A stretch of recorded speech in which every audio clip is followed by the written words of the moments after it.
Hi, welcome to the Pre-Snow History Hub. This video is all about the Tet Offensive in 1968. So why was the Tet Offensive actually launched?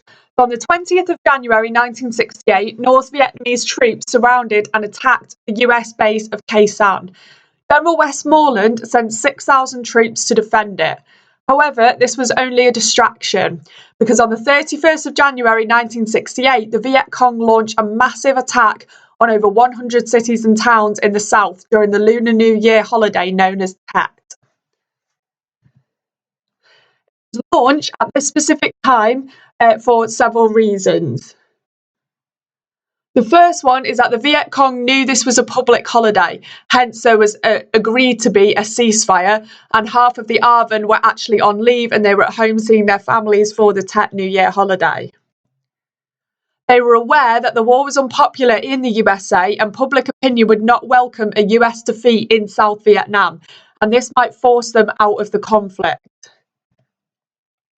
The USA would need reinforcements to force the Viet Cong out of the cities and towns. US public opinion might prevent the dispatch of extra troops. And the Viet Cong hoped that their offensive would inspire mass support from the people of South Vietnam. So they were hoping to spark a mass uprising to get everyone to support them and to help get rid of the government in the South, of what they call the puppet government, and to drive the US out. So the VC get inside the US embassy.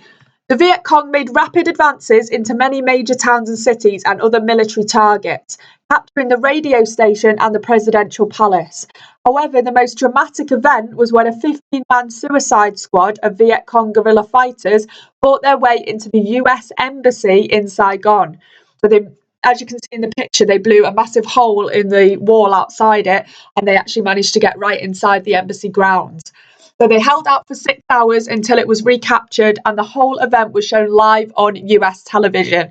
So remember that Vietnam is sometimes known as the living room war, because it's the first time that people were seeing very graphic images of war in their living rooms. Remember World War II, people didn't have televisions in their homes. So the sight of the VC in the US embassy was a shock for the American public, who had been told that the USA were winning the war.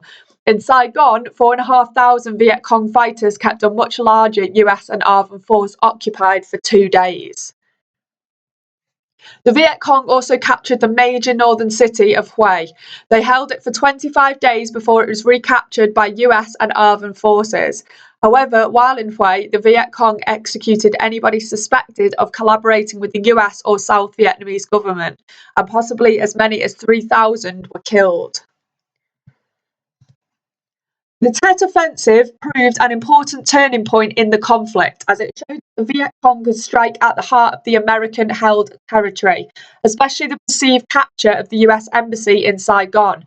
It brought a further loss of US military morale and suggested to the US public that the war was now unwinnable. That's why Tet is often known as a big turning point war. So you can see on the map the different towns and cities that they planned to strike and spark an uprising in. So what was the actual significance of the Tet Offensive to different groups? Let's talk about the USA first. So in terms of US politics and politicians, there was now a growing anti-war feeling. Congress was less willing to fund the war, and Congress refused the sending of 200,000 more soldiers on Westmoreland's request to, as he said, finish the job in Vietnam. So remember that 4 years earlier, Congress was unanimously passing the Gulf of Tonkin Resolution, which gave the president full power in Vietnam. Now, here we are in 1968, and there's now a very much growing anti-war feeling within Congress. So the main reason for Johnson not running for president in 1968 was this huge kind of what was seen as a loss at the Tet Offensive.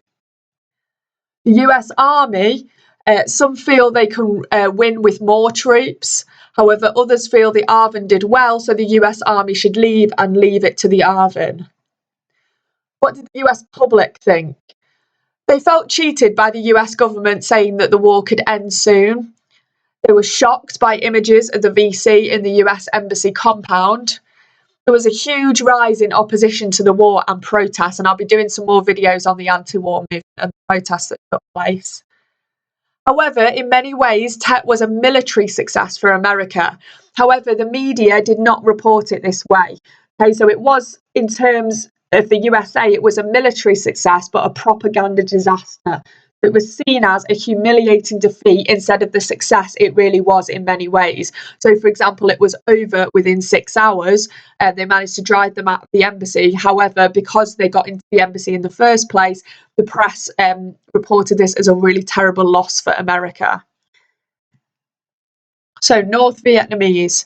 There was heavy losses, so VC allies were almost wiped out. It would take 4 years for them to regroup after this and fight again. However, the South Vietnamese did not revolt as they had hoped, so there was no uprising. However, they can rebuild forces and use Tet in their propaganda. So the reaction in the USA is that it's very much a victory for them, so a propaganda victory for the North. What about the South Vietnamese? So the government are worried the US might leave too soon.